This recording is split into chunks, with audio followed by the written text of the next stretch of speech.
And while it's already hard to put the past behind you and move forward when you're a national champion, it's even harder when you're also a Heisman Trophy winner. Some say knowing that a convicted felon could have the ability to purchase a gun is a scary thought. The house is expected to be finished by early summer, and this will mark the very first time since the crash that the Nosses will be together under the same roof.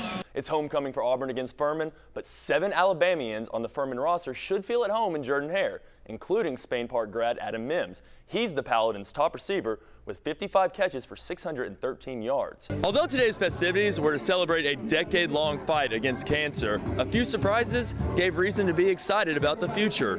Now, while one of the benefits to the tournament is bringing awareness about boxing to Birmingham, there is a little hardware to hand out, with some of the winners advancing to the regional competition in Knoxville. Now, while those activities might not seem like much fun, there are plenty of other activities to do, many of which are right here in our area that also avoid negative influences, such as the Birmingham Zoo and the Coleman Aquatic Center. Reporting from the newsroom, I'm Chris Womack. Alabama put the pads on for the first time this spring today, and the coaching staff made sure that the team knows that their national championship season is over. Last season is history. What we do next year, we'll have to be able to adapt. Obviously, things around here have changed, you know, from last year to this year, and our players have to be adaptable to change or to be changed to the new circumstance that they're in. To be honest, I felt like it was over like a week after the game. I mean, because we got right back to work. I mean, getting prepared for what we had coming up next, it wasn't really something like as far as where we dwelled on it. I mean, we just got right back to work.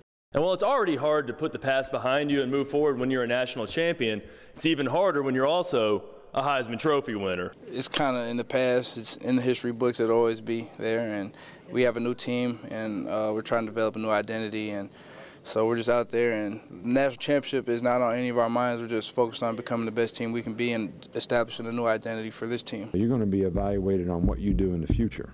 You know, the award that you won is based on what you've done in the past, and that's all about history. So if you have other goals and aspirations as a football player, they're going to come from what you do in the future, and he's responded and worked fairly well toward all that. Mark and the Tide both hope to add to their already crowded trophy cases this fall. Reporting in Tuscaloosa, I'm Chris Womack.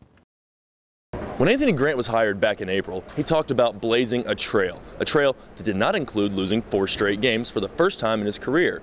To prevent that from happening, Alabama would have to win the little battles to beat Mississippi State. With every game, you know, you're going to learn and you're going to get better. And I thought our guys had a great will to win today. So that will catapulted them into making some outstanding hustle plays and coming up with great defensive stops and all the things that you saw. Coach Grant always emphasizes, you know, we got to win the 50-50 balls.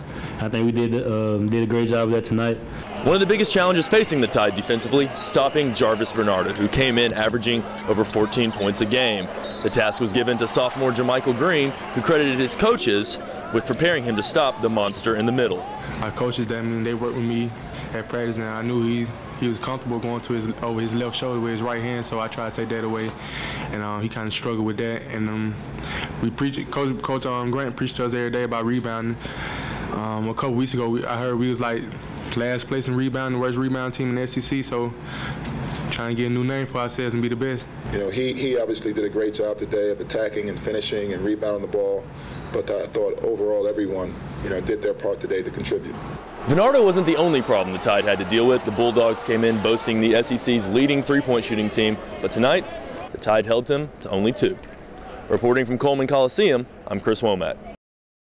Owning a gun is a huge responsibility, and before you're allowed to legally purchase one, you've got to clear a series of hurdles. You have to be an Alabama state resident, have an Alabama driver's license, and you fill out what we call an FFL that we call into the Department of Justice. But the Alabama Criminal Justice Information Center is missing over 2.5 million records of case outcomes. If they have convictions or something that would keep them from buying a weapon, and it's not in the state database, and we have no really any way of knowing that. There's certain people out here in our communities that we don't want to have the ability to purchase weapons. Some say knowing that a convicted felon could have the ability to purchase a gun is a scary thought.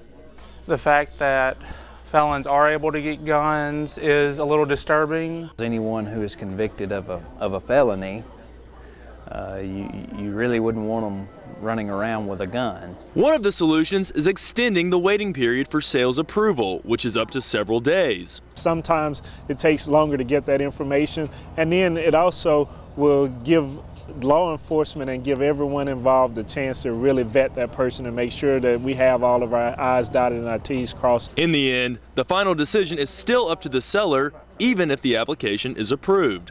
If an individual seems nervous, or if we have any reason to think that they might do something with a gun that of course is against the law, then we can deny that transaction ourselves. Reporting in Tuscaloosa, I'm Chris Womack.